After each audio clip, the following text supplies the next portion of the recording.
myself. Did you guys have specific questions y'all wanted to work on today? Somewhat. Do you say that, Merlene? Yes. Hi, Merlene. How are you? I'm doing great. Thank you for asking.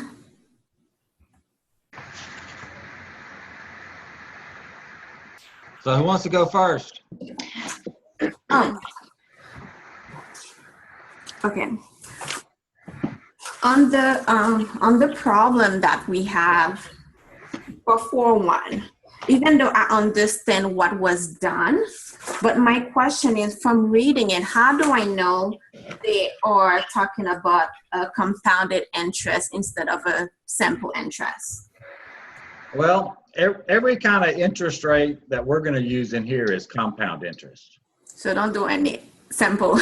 Yeah, I mean, if it's only 1 year that you're looking at, compound and simple interest would be exactly the same thing.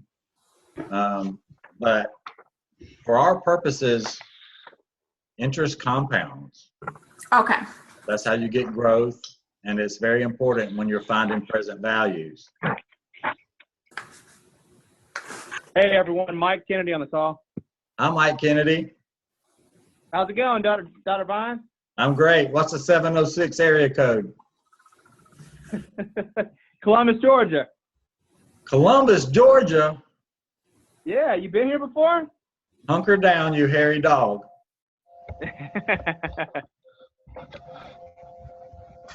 I've been through Columbus. Well, Columbus is a good place. You're more than welcome to come over.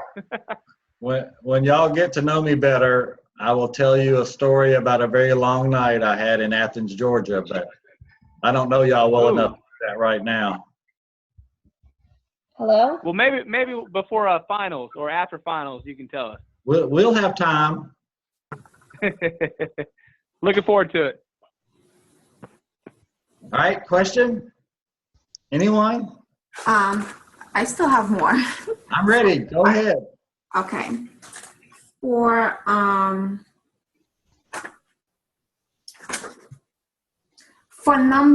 the problem 15 in chapter 4. Okay. Is there an easy way to put that in a calculator? Is the one that have the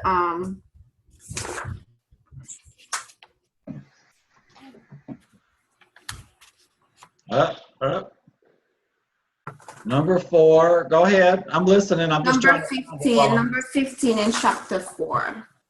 Because I did it correctly by doing different steps, but I was wondering, is there an easy way with the financial calculator to get to the end? Yeah. When you have the different cash flow every year. Oh, the uneven cash flows? I wouldn't say easy. What kind of calculator are you using, Merlene? I'm sorry, I'm confusing you. It's number 7, not 15. I have a TI 84 plus. Yeah. Okay, on the TI 84, you have a function that's called a list function. So what you could do is you could create a list that has all those different cash flows in it, and then you could do a net present value function.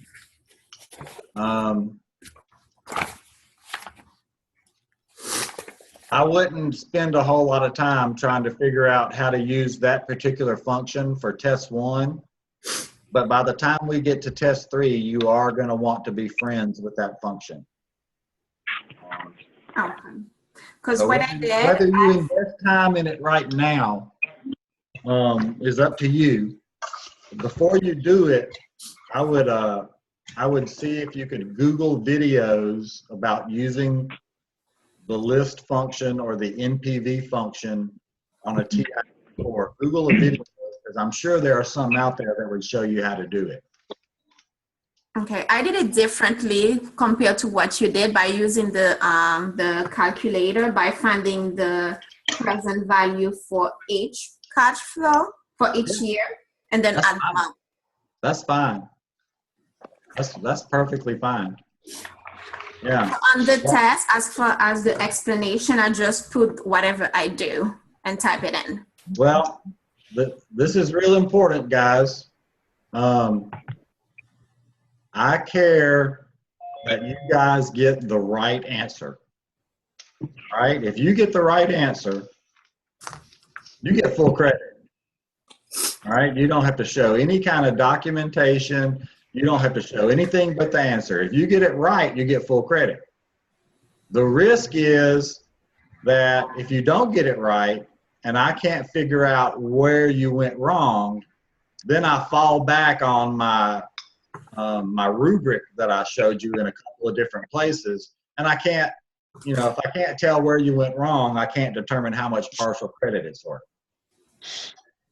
So, especially on this first test, since a lot of you guys are Vines virgin, it's real important that you make sure you have plenty of time. So put your answer down, finish the test, and then go back and add documentation to your quantitative items. All right, so if you're confident in your method, Merlene, use it, write that answer down, and then go back and show me an equation or something so that I can see you're interpreting the data right, just in case, you know, something went wrong. Okay. Like there was a lady in the discussion forum that was getting an incorrect answer and she couldn't figure out why. She had just transposed numbers when she was punching buttons on her calculator. That kind of thing happened. But if you had written this equation, where's my dang zoomer at?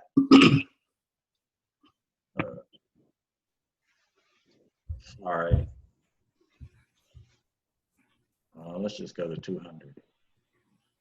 If you had you know, if you had written this equation, then I'd say, oh, well, she knows what the cash flows are. She knows how long to compound them. So she just pushed a button wrong, and then you're getting a 4.5 or a 4 instead of a 5. But if all there is a number and it's incorrect, I don't know why you went wrong. I got to give it a 0 or a 1. Usually I give a 1 for trying. Okay. Does that make sense, Marlene? Yes, it does. Thank you so much. You're welcome.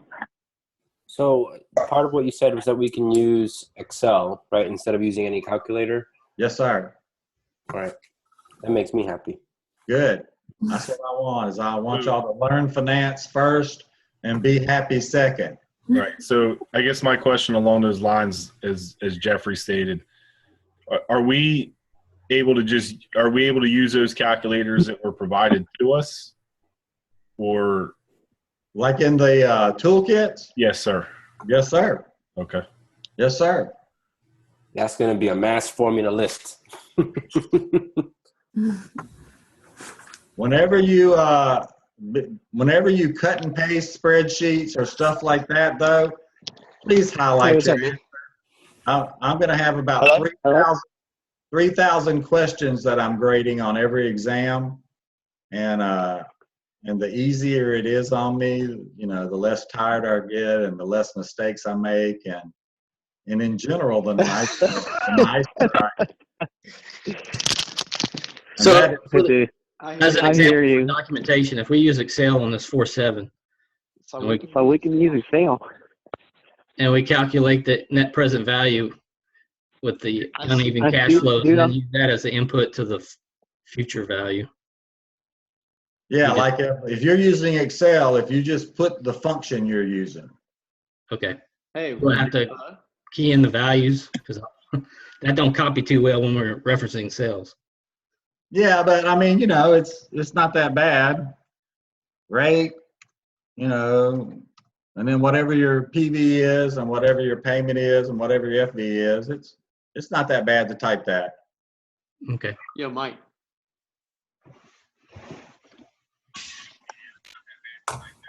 The time pressure. I mean, here's what I want y'all to try to do, and I know that it is kind of anachronistic in this setting. Study like you were going to go in a room with a pencil and a calculator and do a test. If you're able to do that, you're not going to have any time problem. Okay. It's very tempting to say, oh, well, you know, I can have open book, I can have my spreadsheet, I can have my toolkits. Sometimes when you plan on relying on that too much, you're not familiar enough with the things that come up and you waste a lot of time. So as much as possible, prepare like you were actually going to sit in a room and take this test with a pencil and a calculator. I have a question for you. I'm ready, Cody. From chapter 3.5, the section 3.5 self-test. Yes, sir. Self-test. You mean from the book? Within the book, yeah, there was a, would the ROA increase if the firm used less leverage? And I'm going around in circles with this one All right.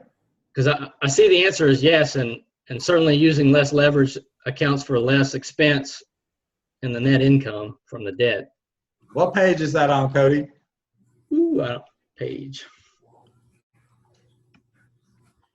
I have a feeling it's on like between 110 and 120.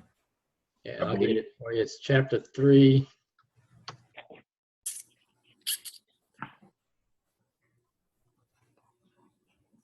Look at page 113.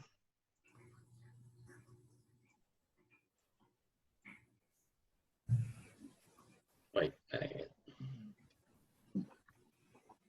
The Morris Corporation. 3.5.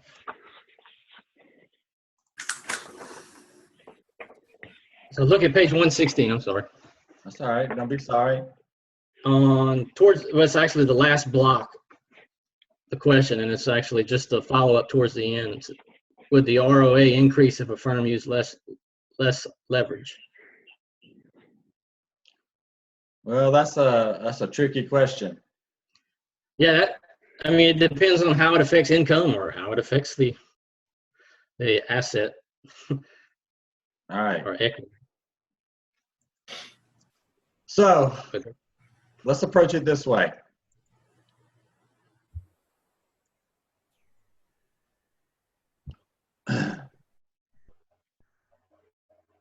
ROA itself. Oh, come on. I got out of the habit of using this dang thing, so now I'm worse than I was.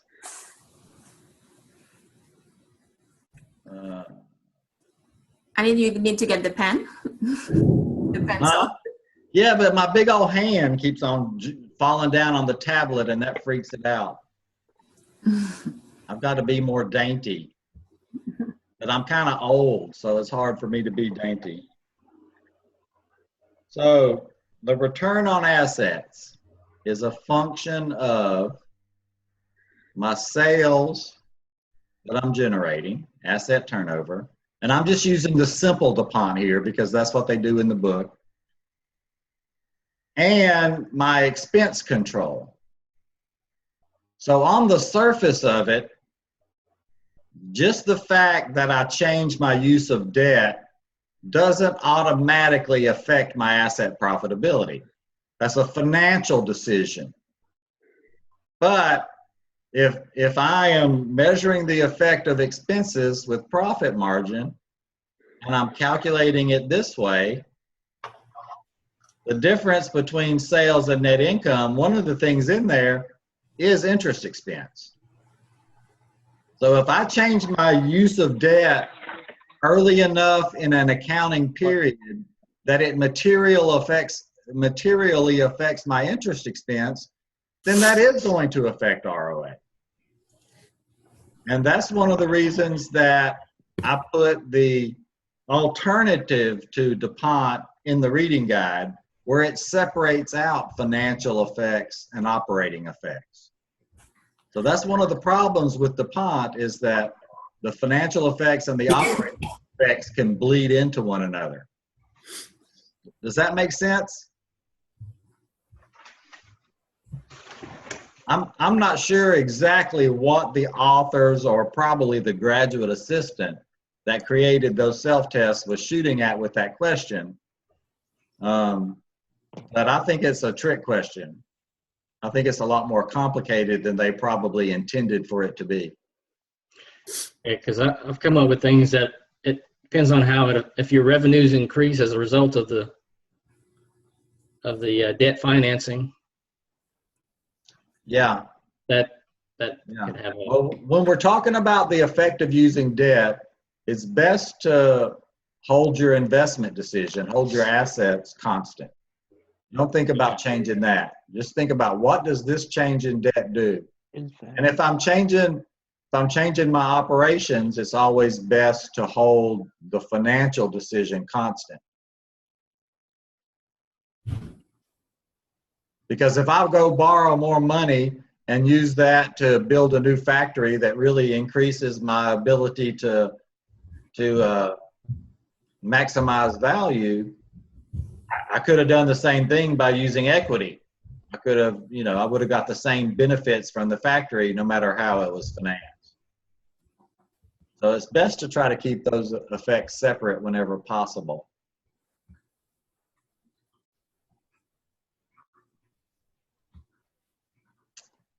I have stunned y'all into silence. well, certainly the simple answer was just to show that if you had less expense coming from interest expense, you're going to increase your income. So that would raise your return on asset. Like if you say, if you kept assets constant. Yes, sir. But there's a lot of what ifs. And so I guess that what if would be keeping the asset constant. The world is full of them damn what ifs. Okay. So as long as we describe the what if we're thinking when we're doing the test, we can at least get partial credit. Huh? My approach to higher education has always been that it is an exercise in controlled ambiguity. For any financial instrument, only if they expect an acceptable rating. Benjamin's reading to us. That's all right. I have the ability to mute anybody I want. So along those same lines, that same question referred later to the return on equity, whether it would increase. And their answer there was no. So I guess, again, common equity. I would be a lot more likely to say, yes, increasing debt would increase ROE if you hold other things constant. Because that is a more direct effect. Well, they're talking about lowering your leverage, so they're reducing the debt. Oh, okay. All right. So in that case, it would increase the income, which is the numerator for both of those ratios. Well, if I decrease, yeah, I'm increasing the denominator, right? If there's no direct impact on the ROA, which is what they might have wanted us to answer in that first question, and I lower my debt, that makes this number go down because now my denominator is bigger. Is that what you said, Cody? I'm sorry. Well, I was using the net income divided by total assets for the return on assets. Oh, okay. I thought they were asking about the effect on ROE. And they also asked for the ROE as well, which, again, I was using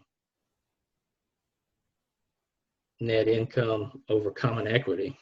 So in my mind, if you're reducing your expense through lowering your debt, you're raising income for both of those. So I would have thought both of them would have increased with lowering Well, a debt. more direct effect is that if I decrease debt, but I keep my assets the same, that means this denominator is going up. I now have to, maybe I'm selling some shares and buying back bonds. That's how I'm increasing my equity and decreasing my debt. Or maybe I'm retaining more earnings and paying off some debt. So to me, the direct effect, and probably what they're shooting for in the book, I don't know what their actual answer is, but what they're shooting for in the book is this effect right there. Less debt would mean more equity given a certain amount of assets. So it's not a profitability cash flow kind of effect at all. It's a rate of return given the size of your investment.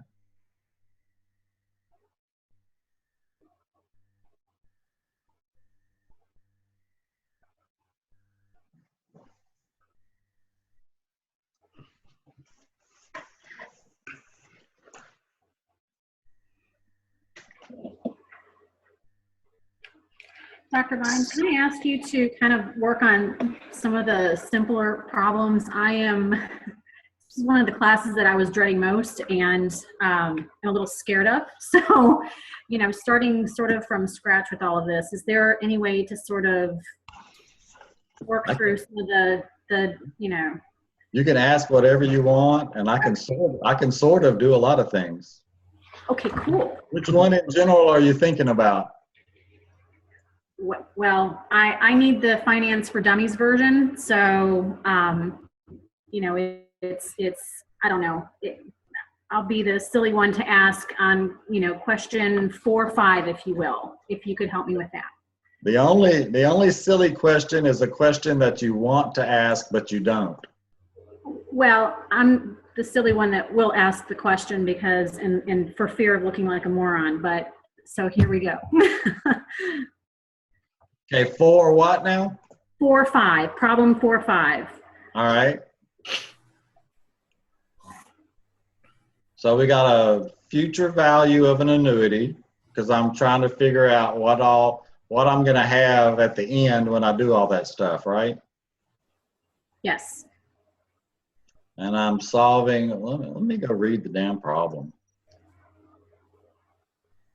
You know what page that's on, Miss Shelley? Actually, it is on page 184.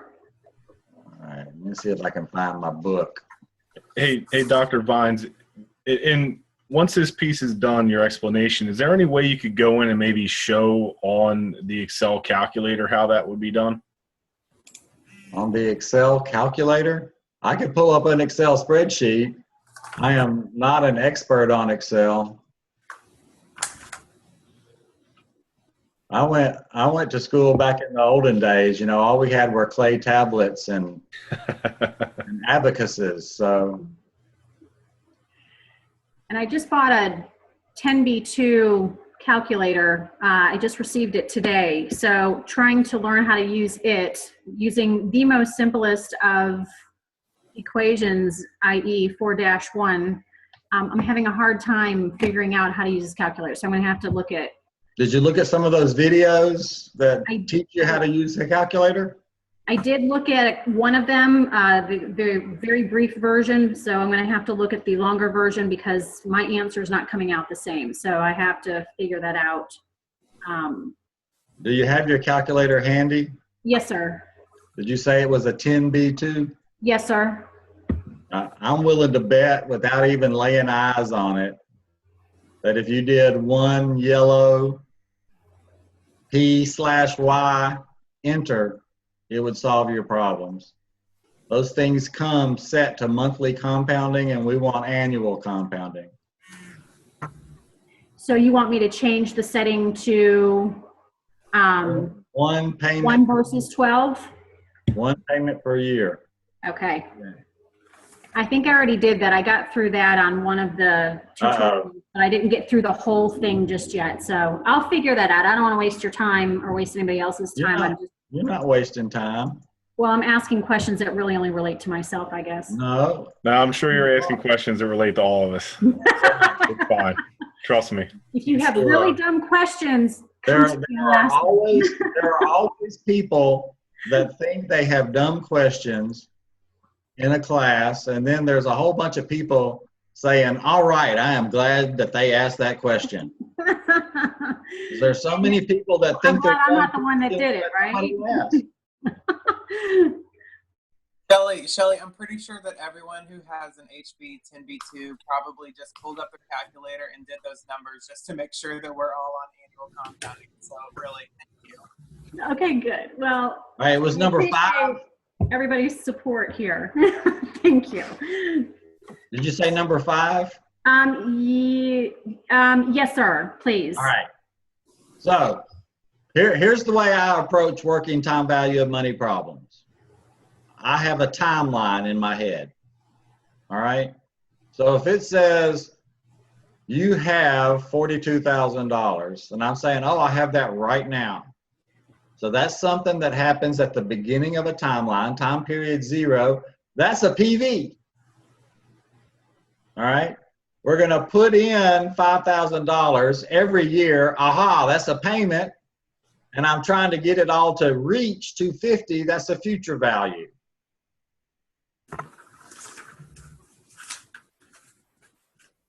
All right, so PV, I know it's an annuity, so this is a payment, and then I got a FV. Now think about which way the money's going. All right, I've put this in the account, I'm putting that in the account, so the answer is going to depend on the sign that you use here.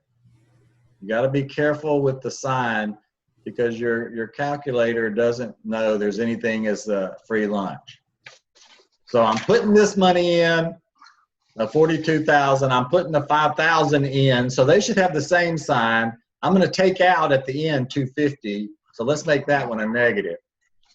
So what I'm going to do is I'm going to get my calculator, and I'm going to say interest per year 12. So you'd say 12 IY, then you'd push enter, Shelly, to make sure your calculator's remembering that. Yes, sir. PV is the 42,180.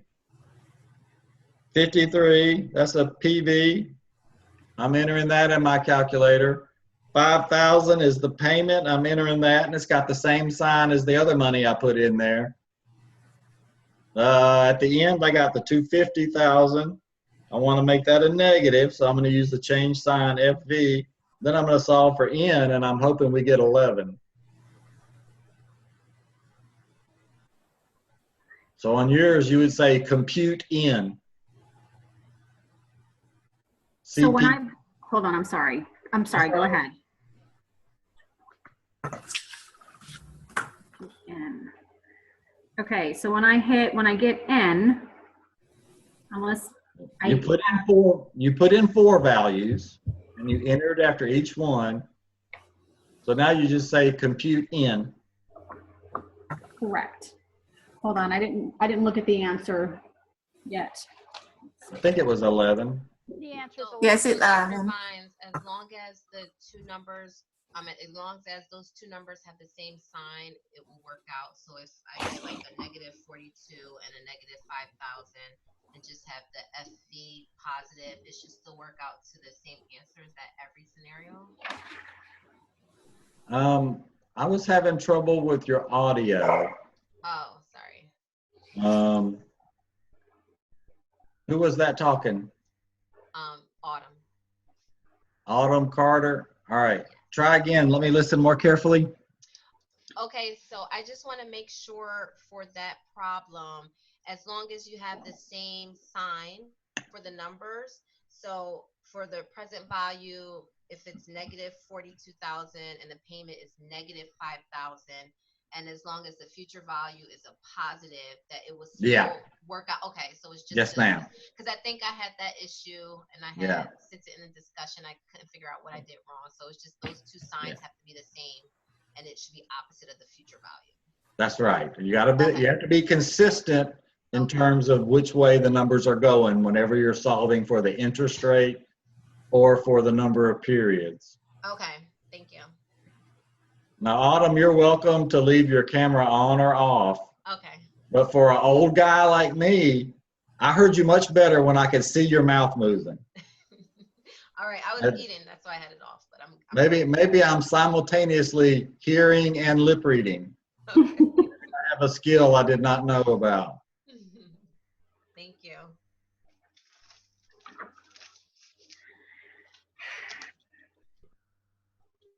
So for me, the problem I can't get to work is the one you put in the study guide, the PVGA.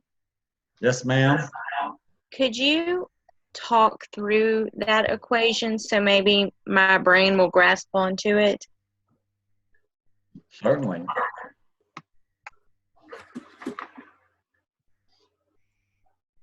Somebody asked for an Excel function, and I just posted something to the chat so you can see it.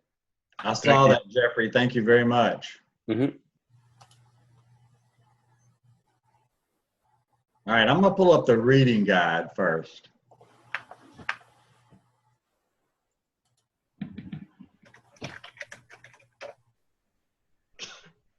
I keep on zooming these because sometimes people have troubles watching the videos with this small print, so I try to make it big. That's the one. Yes, ma'am. All right, so in the case of this problem that I have on the practice,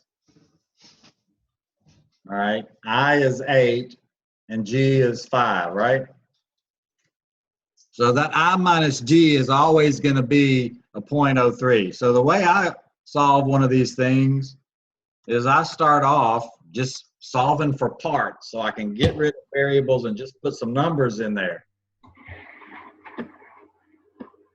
I think I might have done this in the forum when somebody asked about this. I think I might have worked it out this way.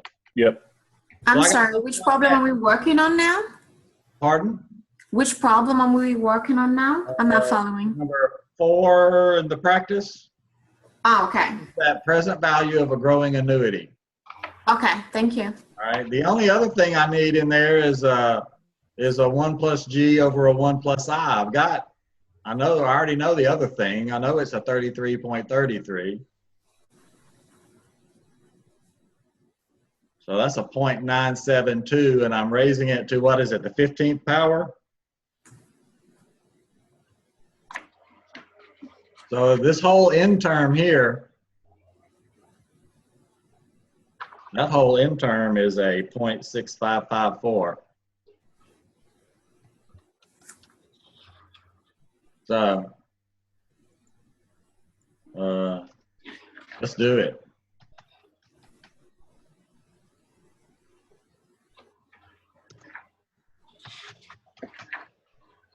Just repeated that.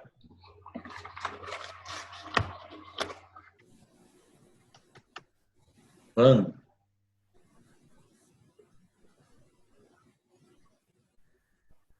Wouldn't that be 0? No. You do your multiplication first, and then you go back and subtract that from your 33.333. Got it. Order of operations. I couldn't think of the technological or the technical term. So everything in the brackets there is 21.8455. Why couldn't you just write it then like that and be done? Because we want a formula that works for a whole bunch of different problems. I know. I was trying to be funny. It clearly didn't work. I was trying to lighten the mood for 1 second. Golly, John, are you saying I'm being heavy-handed? No, I'm looking at everyone's faces. They're just as puzzled as mine. They're just a little scared, you know, and a little fear can be a good motivator. You just can't let fear debilitate you. So on this problem with the payment, the next sentence talks about the payment being, using this formula is for the end of year 1 payment. Right. We're always using the next payment. So I'm taking that 100, I'm letting it grow at the growth rate for 1 year to get the next one. Because at the very beginning, payment of 100 was at the beginning. I mean, is that now? So I'm growing it to 105. And I'm multiplying that times, what's 33 minus 2185? I don't think I did that math, did I? Or did I skip a step? Well, when did it become the 105? The next day or the next year? I think when we first described it, it's the next year. Everything is at the end of the year, annual. So, for the problem right before that, it was $100 paid yesterday, and it was 5%. I guess the following day it was 105. Is that right? The next year, that's annual growth, 5% a year. I believe it does say the next day or the day before. Well, it was paid yesterday. Yeah, I said it was paid yesterday so that it would indicate to you that's clearly an old number, a past number that would not be included directly in the valuation of this cash flow. Okay. If I had wanted it to be the next one, I said it's gonna pay you 100 and it's gonna keep on growing. But I didn't do that. I said it just paid this in the past. It's gonna grow at 5%, but that's an annual growth. I'm sorry. Where are the numbers coming from? Because I don't see in the reading guide or a reference to a problem in the book of where we're plugging these numbers in from. This is on the practice set. Did you see the practice problems? Oh, no. Okay, so I'm just on the reading guide. That's why I'm confused. So this practice four question, is that to be treated as an ordinary annuity or an annuity due? Is it still feeding off of the previous question? Everything's going to be ordinary in here. Everything's going to be end of the year. Everything's going to be annual. A little bit later, we're going to use some continuous compounding, but it's not really in a direct time value of money context. But until we get to that point, everything's annual. Did I get it right? And ordinary. Sorry? And an ordinary annuity? It's an ordinary annuity, but I mean, this is a growing one anyway, so it's already kind of doesn't really do annuity due or ordinary very well. Well, I know, and I was creating a model for this one, and for me, practice 3, by saying it paid 100 yesterday, I assume that was payment 0. Yeah. And I was treating that as an annuity due. Yeah, that's what I thought too. Sorry. I kept wondering how to get to the 105. Okay. The old one. So for practice 3, that $100, you're saying just ignore that payment completely because it's in the past. We use it to figure out the next payment, but I'm not actually taking the present value of the 100 at any point. I'm taking the present value of the next one.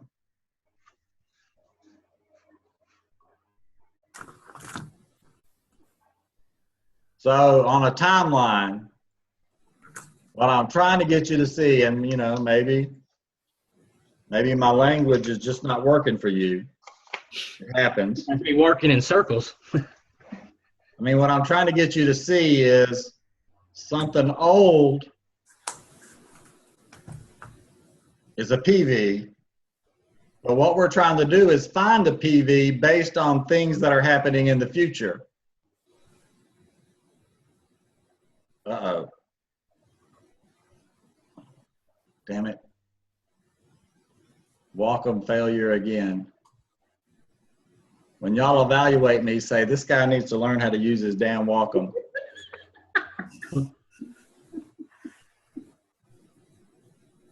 Yeah, it's not working.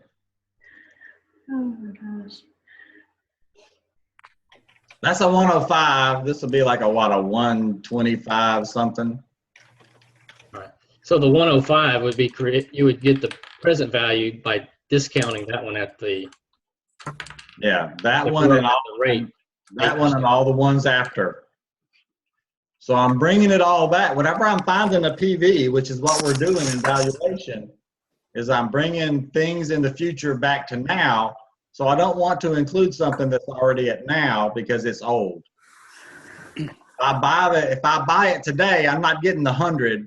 I'm getting the 105. That's what I'm getting.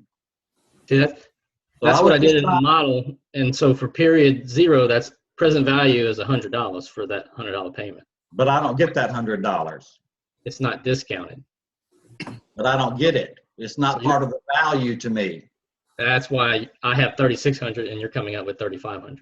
Exactly.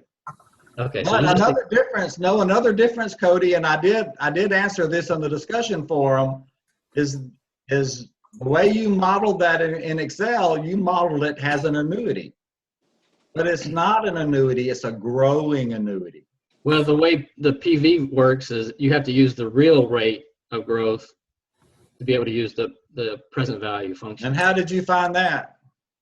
The real rate is 1 plus the rate divided by 1 plus growth minus 1.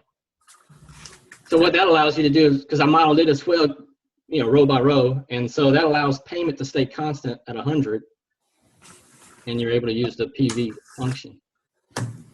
Okay, I'm getting confused with 3 and 4 because those were the 2 questions that I also have. I was not able to work it out. I'm trying to follow from what has been written, but I cannot see the formula that we are using because I know for perpetuity is the payment divided by the rate.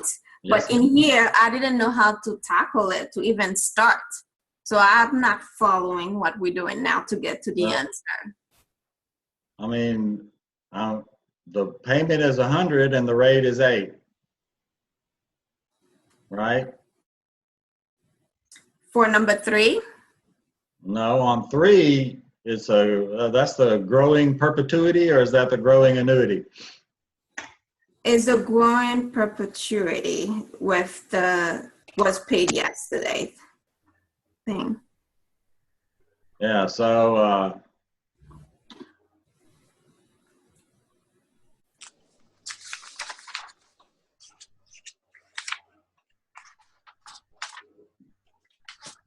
so here's the next payment, and this is the same issue we were just talking about. The next one that you're going to get, 105.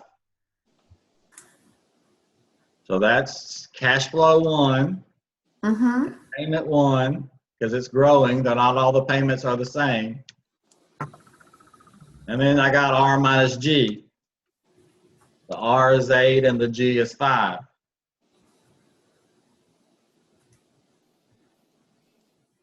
So that's how I'm getting the 3,500. And this formula comes from taking the present values of all these different time value of money calculations that extend into infinity, and you're finding the limit of an equation so that you can find the extrema, and it comes down to the next payment divided by R minus G. So we do have to do scary word calculus, but this is the mathematical solution. If I ignore that first payment, my PV function matches your perpetuity formula as well. Sweet. So it was just an interpretation of what the 100 was that was causing you to get the 3,600. I'm gonna go back and look at that some more. If I use the real rate and the present value function and treat it as a type of ordinary annuity, it matches 3,500 perfect. Cody, did you just intuitive that out, or is that something that you learned in engineering school or something? For the real rate? Real rate. The real rate's in the book. It's Cool. covered in the book. Cool. Or in the kit, one of them, or both. I don't remember where I saw it. No, I didn't make it up. Well, I was trying to give you credit. I was going to call it the Cody C real rate, man. We can't do that. If we were in a classroom, I always have a classroom wall of fame. Whenever somebody says something profound, I give them a title and put them up on the chalkboard for the rest of the semester. You guys are kind of getting cheated out of that in this format.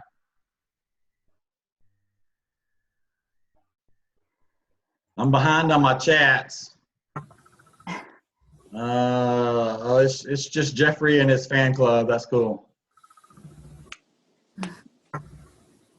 Dr. Vines, will we be able to complete the entire test with just a calculator, or do we have to know any Excel? You should be able to do it all with the calculator. Okay. And then I did have a question on number 4-21B. It was explaining why the comment, sales doubled in 5 years. This represents a growth of 100% in 5 years. Explain what is wrong with this calculation. And I have an answer written, and I think it's right, but I just wanted to read it for us. Get your take on it. Read my answer. Is it short? Is it a short? Yeah, there's no proof that growth was equal over all 5 years, and 20% would yield a much higher future value.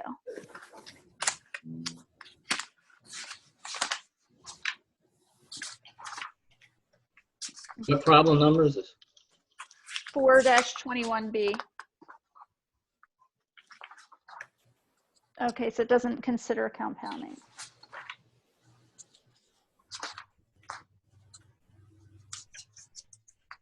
I don't even remember exactly what the question is in 21. It's a good thing I happened to be close to it. I've got this little panel that has y'all in it, and every time I go to the textbook, you guys are always in the wrong place. I have to move y'all before I can start turning pages.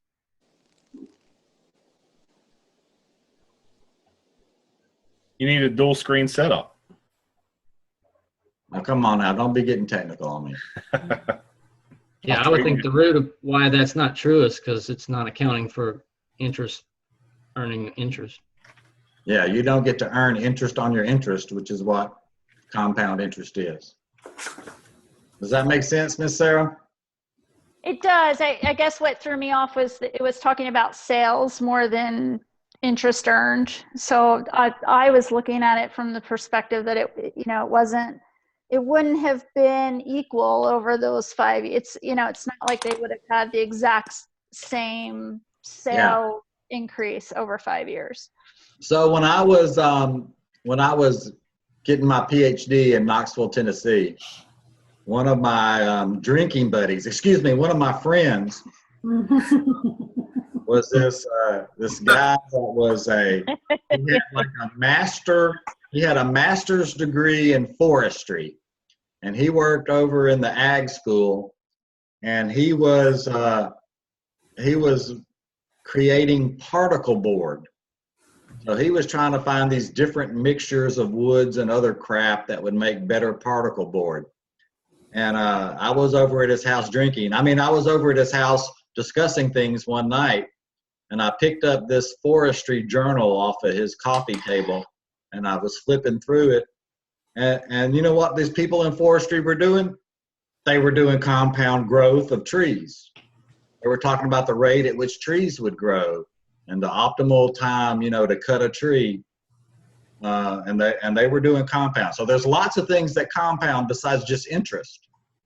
We use it a lot in finance, but it works for a lot of different things, especially when you start talking about continuous change. What are you drinking there? Coke Zero. I am completely intoxicant free this evening. I'm sorry to hear that. Sounds like a sad life. Any slurage or other bad behavior is merely the result of years of abuse. I'm actually, one of the reasons that I am sober, besides the fact that I wanted to do a good job for you guys tonight, is that my let me see, how do you describe it? My son's girlfriend's son is here. Oh. I'm watching him for a couple of days this weekend. So it's just me and Ivan. So I didn't know what to expect. I don't really know him very well. So I wanted to stay on top of my game. He could have turned out to be evil or something, but so your far, future value just improved. Thank you. See that? Thank you.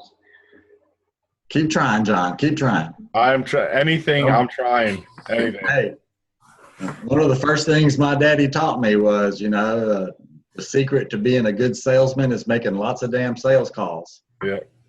The more calls you make, the more sales you get. And in humor, I always go for quality, not quantity. No, I go for quantity, not quality. Sorry. Dr. Vine, sorry to go back again. I still have a question back on the. Really? You're going to have to quit apologizing. Okay. What you should say is, Dr. Vines, do your damn job and answer this question. Don't apologize first. Okay. How do we get the 0.03?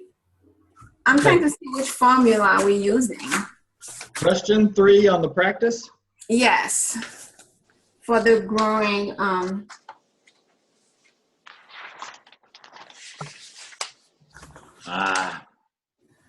Oh, I've never seen that screensaver before. That's my new operating system there, Jeffrey. See?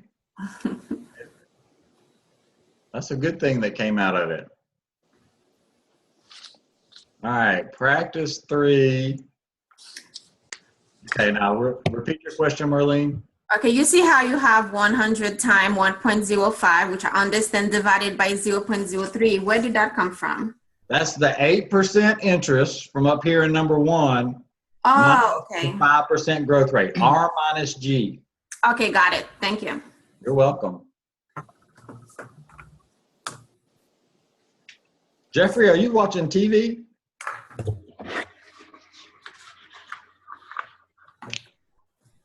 No, I have a secondary monitor. I have a 46-inch to the left of my laptop screen. So Okay. it's just my eyes are going. I'm not as young as I used to be. Nobody is. So Sarah has a question in chat, and the answer is no. Not everything on the practice sheet are those extra formulas. There's only one for each of those extra formulas.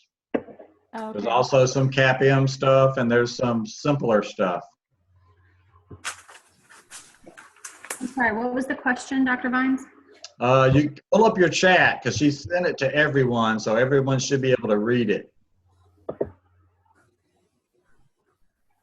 Oh, I see. Okay. Yeah, it's my fault. I've just been engrossed in reading through these chapters. So I'm done 5 of the 6, but I had that practice sheet I haven't gotten to yet. So that's why I was confused. We still got like 7 days in this module, right? Yeah. That's an eternity. No, it's not. All of our modules are about 11, 12 days, something like that. We've only used a few of them. You can't do it all at once. Hell, if you could do something all at once, it wouldn't be worth taking that damn class. I've been working on this thing since I finished the last semester. Good. Do you know what? And this is something that could cause me problems in the future. There are faculty members, I'm not going to mention any names, who are suggesting it should be university policy that no course materials be available to students prior to the actual start of the term. Because it's not fair. There's like I say probably half of them are following that procedure right now. Either they're not posting it prior to the class starting, or whenever you have the modules, they're not opening those modules until like the day one.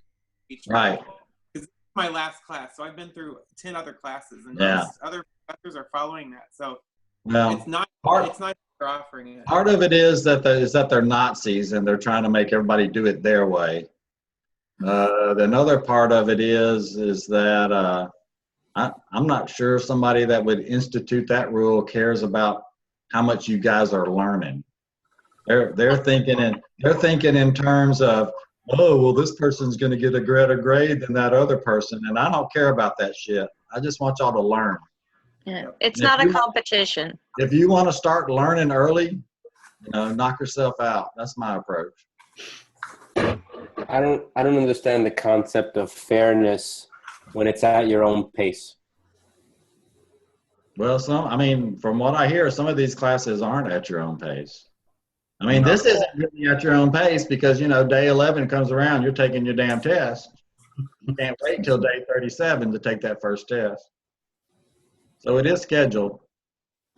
But what's worse is when they follow that policy and then they're 3 days late and it's a 7-week course and you're put back that far. Yeah, that does suck. About me being late, I did have this computer issue. My general practice is to have a Zoom chat the very first night where we get kind of procedural questions out of the way. So I normally don't have an actual chat where we spend a lot of time talking about finance till about now anyway. So all you guys missed was the procedural issues, and a lot of y'all asked those in chats and emails. In emails. Derek? Yeah, I'm a little confused on the format of the test. Is it multiple choice? Can you just explain that to me a little bit? I'm just a little confused about that. It's short answer. The short answer. It's not multiple choice. I am asking questions. You're writing answers. So like maybe from tonight's talk, a question might be, in general, what's the effect on ROE if we use more debt? So you would say, well, that's kind of a tricky question, you bastard. My EM gets bigger, and that tends to put upward pressure on the ROE. But, it also could have an effect on the profit margin, which would lower ROA. So, you would type that out real quick. And then next one. So we looking at essay form or? I would say very short answer. If you write more than 2 or 3 sentences, Derek, you're probably wasting valuable time that you could be spending on something else on the exam. Gotcha. Very short Hemingway answers to show me you understand. I am not looking for works of literature. So are you saying that there could be an answer that you didn't think about? Well, that always could be an answer you didn't think about. Because if it's a tricky question and we play to the trickiness, does that mean that we didn't get the answer right? Well, no. What I'm going to do is I'm going to look at how you handle the trickiness and say, I think this person is understanding some finance. I have the ability to overthink a simple problem. Well, don't do that. I'm sorry. One more question. Yes, one sir, more question. So now, are the test questions along the lines of what we have in the practice exam, or should we expect something different? Practice exam. The practice questions. Well, that's just math. Okay. That's just math. Remember, most of the questions on my test are not mathematical. Okay. Everybody gets all wrapped up in the quantitative stuff. There's none of my tests where more than 45–50% of the questions are quantitative. Most of the items are explain this.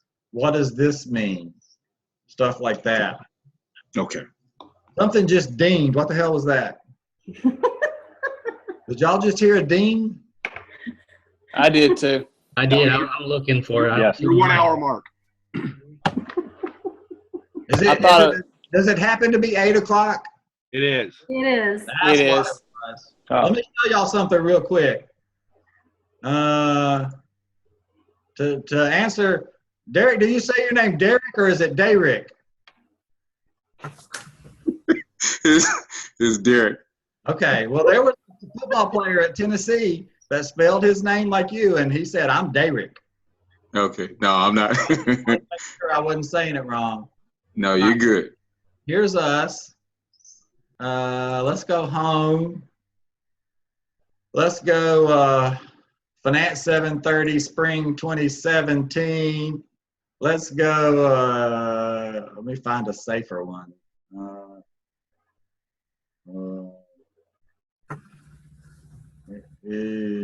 Okay, here's test 3.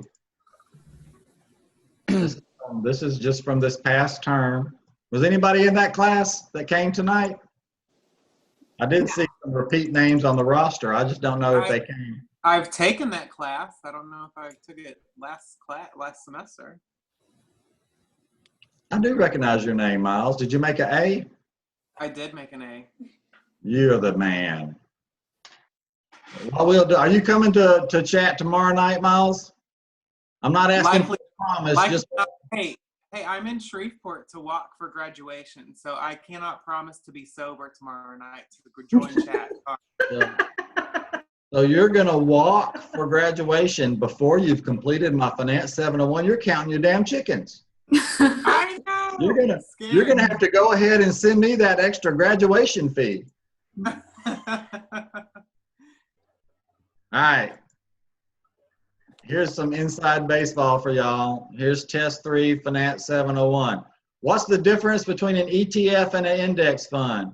Who are the primary regulators of the mutual fund industry? How might their goals differ from other types of regulators? We're going to make Miles answer one of these in a minute before he gets drunk. What is capital adequacy? Briefly explain how monetary policy affects banks and how it's supposed to work on economic activity. Derek, does that help you get an idea of what my questions are like? Yeah, that gives me a pretty good idea. That gives me a pretty good idea. Give me a better idea if you would just kind of put one of those out there for us, you know, kind of like a study guide or something. Well, there is a sample question somewhere in the pre-module 1 materials. Okay. I don't remember what it was. Derek, thanks for that type of question, because I would have thrown myself into the quantitative aspect of this, and now I'll be more reading. So yeah, you need to be reading, and you need to be spending time reflecting on whether or not you understand what the hell you're reading. And if you're reading something and you don't have any idea what it means, you're wasting your time, and you need to either ask me or something. Well, I did cheat a little bit.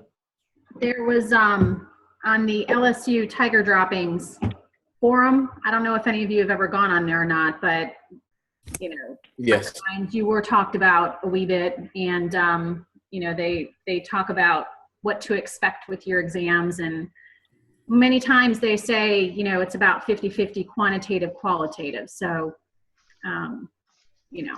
I mean, it's a random draw. Correct, and they say that too. You get 10 questions out of however many. So if there's 30 possible questions and 8 of them are quantitative, you might get all 8 of those damn quantitatives. But over the 300 of y'all that are in this class, it's not going to happen. So I had a question about one of the things that was in the reading. I want to make sure I do understand it. Rob, your name sounds familiar to me. Do I know you from somewhere else? No, I don't believe so. This is only my second course in the class. Last one was a marketing one. So do you have relatives in Indiana? Could be. I'm sorry. None that were directly. I'm sorry. Ask your question. No problem. I was. It was a question about sort of the TIMCO analysis and the explanation about some of those changes from 2016 to 2017. And I want to make sure that I understand, you know, the interest and tax retention, you know, correctly. Because I thought in the video, it said that interest was relatively bigger and taxes, you know, they showed an ability to lower taxes. In the reading guide, it says the relative interest expense fell and the taxes went up. But you know, when I'm looking at the real numbers, backwards in 2 places. Don't quote me on it. Maybe I was mishearing it too, but I just want to make sure that I got it right, essentially. So it looks like the real number, for example, the tax rate went from 0.5 to 0.533. So essentially, that's going up. That reflects higher taxes eating away at profit margins, right? Is this in the reading guide? Were these numbers? Sorry, yeah. In the reading guide, probably the last, a little bit further down. It's page 5. Right there. All right, let me get y'all moved again. So, which is old and which is new? 2016, 2017. All right, so we're going forward in time. Tax retention got bigger. That means my taxes are lower. Before, I only got to keep 50% of my taxable income. Now I'm keeping 53% of my taxable income. So taxes went down. Interest retention, I was keeping 87%. Now I'm only keeping 86%. So interest expense went up. Okay, that helps, because when I looked at it, I see 0.5 to 0.533. I'm thinking that's a bigger number, but that's what you're retaining. Right. Not necessarily what the actual tax rate is. Yeah. Now, did I say that differently in the text here? In the text it says our taxes went up. Right below that, there's the paragraph right below that, the very last sentence there, or right before the last sentence. All right, there we go. All right, what else? That interest expense went up. And then the interest rate, yeah, the interest rate, it says fell on that one. Yeah, there you go. Sorry about that. No problem. No, I'm glad. I'm glad you explained that. Thank you. I'm glad you brought that to my attention. I wonder what the hell those people back in January were thinking not to have found that mistake. Save as. Dr. Vines, can I ask another procedural question?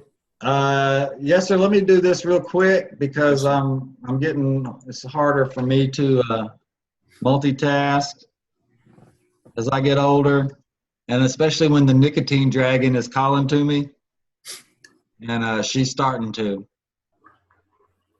Did y'all know today was my birthday? Happy birthday. Happy birthday. Answer this question at your own risk. How old do you think I am? 27. 35. 43. Okay, who had a procedural issue? That was me. My name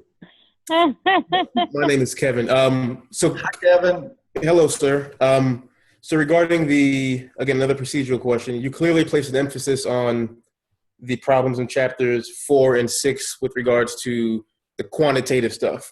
Would you place an emphasis on any particular chapters for the qualitative items?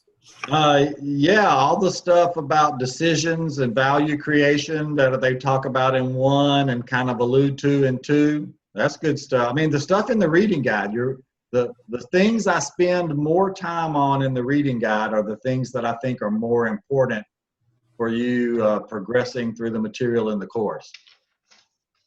So things that are higher than average complication, I dwell on those more in the reading guide.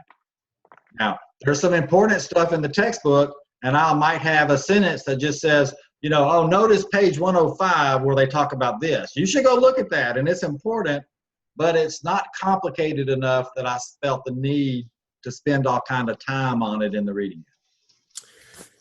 Thank you very much. Sure enough.